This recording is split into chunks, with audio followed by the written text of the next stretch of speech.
Dear students, एक example करते हैं मूवमेंट्स के बारे में.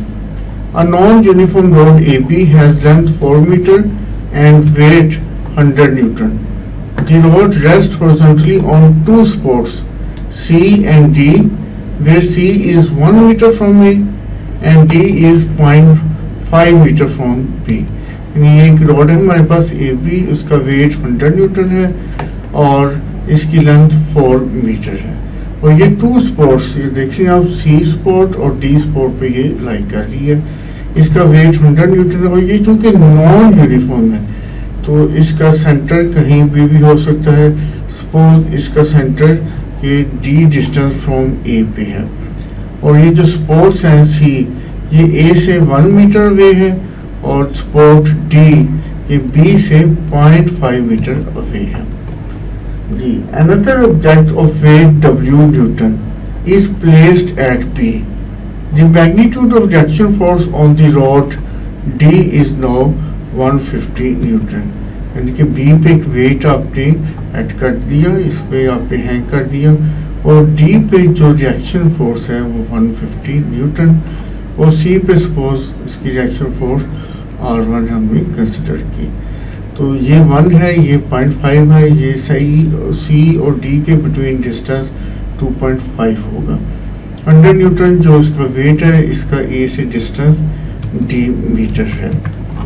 जी, हमने ये शो करना है पार्ट ए में कि show that 100D plus 3W equal to 475. ये हम शो करेंगे. The object is now moved from B and placed at A. The rod remains in equilibrium and the magnitude of reaction force at D is now 60 Newton.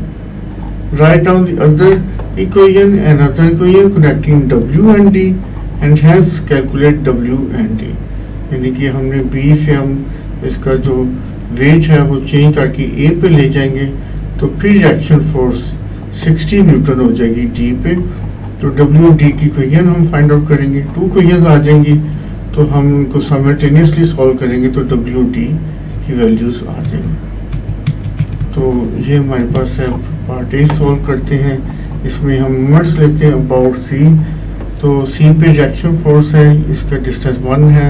100 Newton force है, इसका distance D है और 150 Newton इसका distance यहाँ से 2.5 है क्योंकि ये 1 ये 0.5 ये टोटल 4 और 4 में से अगर हम 1 और 0.5 सब्ट्रैक्ट करते हैं तो ये 2.5 आ जाएगा, जबकि W का डिस्टेंस C से 3. तो मोमेंट्स लेते हैं, क्लॉकवाइज मोमेंट और एंटी क्लॉकवाइज मोमेंट. तो 100 इंटू D-1, 100 का डिस्टेंस C से D-1 है जबकि W का डिस्टेंस 3 है. ये दोनों ये इधर देखिए ऐड कर रहे हैं और ये इसका अबाउट हमने सेंटर लिया तो ये क्लॉकवाइज मूवमेंट होगा. 100 into D-1 plus W into W force into distance from centre moment arm तो W इंटू 3 ये को आ जाएगा एंटी क्लॉकवाइज मूवमेंट यानी कि 150 इंटू 2.5. C और D के बिटवीन डिस्टेंस 2.5 है. इसको सिंप्लीफाई करते हैं. 100 को D से मल्टीप्लाई किया, 100D minus 100 plus 3W equal to 150 को 2.5 से मल्टीप्लाई किया तो ये 375 आ गया. इनको सिंप्लीफाई किया तो ये 100D plus 3W minus 100 right पे ले जाए तो 475 आ गया. तो ये इक्वेशन आ गया. फिर यहाँ पे बताया गया कि W वेट अब A पे हैंग कर दिया गया, A पे प्लेस कर दिया गया. अब जो D पे रिएक्शन पहले देखिए 150 न्यूटन थी, अब ये 60 न्यूटन है. C पे वही R1 और 100 न्यूटन का वही जो उसका वेट है वो A से D मीटर अवे है. AB की लेंथ वही 4 मीटर है और C और D के बिटवीन डिस्टेंस 2.5 मीटर है. तो अब फिर मोमेंट्स लेते हैं. Anti clockwise moment equal to clockwise moment. तो हमने अबाउट C लेंगे तो 100 इंटू D-1 क्योंकि इसका ये डिस्टेंस D है तो C से डिस्टेंस D-1 हो. तो ये क्लॉकवाइज मूवमेंट क्या आया 100 इंटू D-1. अब एंटी क्लॉकवाइज मूवमेंट लेते हैं. ये जो W है ये इस तरह रोटेट करेगा एंटी क्लॉकवाइज और 60 न्यूटन ऊपर लग रही है और राइट पे है, तो ये वो भी एंटी क्लॉकवाइज मूवमेंट जनरेट करेंगे।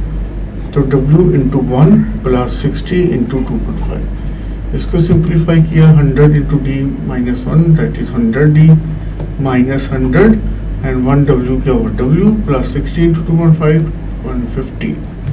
ये सारा सिंप्लीफाई किया तो ये 100D W लेफ्ट पे ले आए और 100 को राइट पे ले गए, तो 100D minus W equal to 250।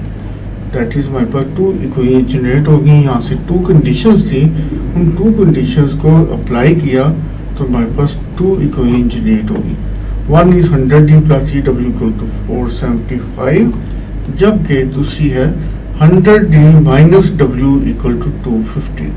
इनको साइमल्टेनियसली सॉल्व करते हैं, तो ऊपर नीचे रखा 100D प्लस 3W इक्वल 475 और दूसरी है 100D minus W equal to 250। इनको हमने सब्ट्रैक्ट किया, ये साइन चेंज हो गई, ये नेगेटिव हो जाएगा, ये पॉजिटिव, ये 4W और ये सब्ट्रैक्ट करेंगे 225। तो 4 से डिवाइड कर दें, 225 डिवाइडेड बाय 4 ये आ जाएगा 56.25। और W की वैल्यू हम कहीं पे प्लग कर दें, इधर प्लग कर दें, 3 से मल्टीप्लाई करें, राइट पे ले जाएं और फिर 100 से डिवाइड कर दें, तो D की वैल्यू 3.06 मीटर आ गई जी। तो ये W की वैल्यू भी आ गई और D की वैल्यू भी आ गई। Thank you.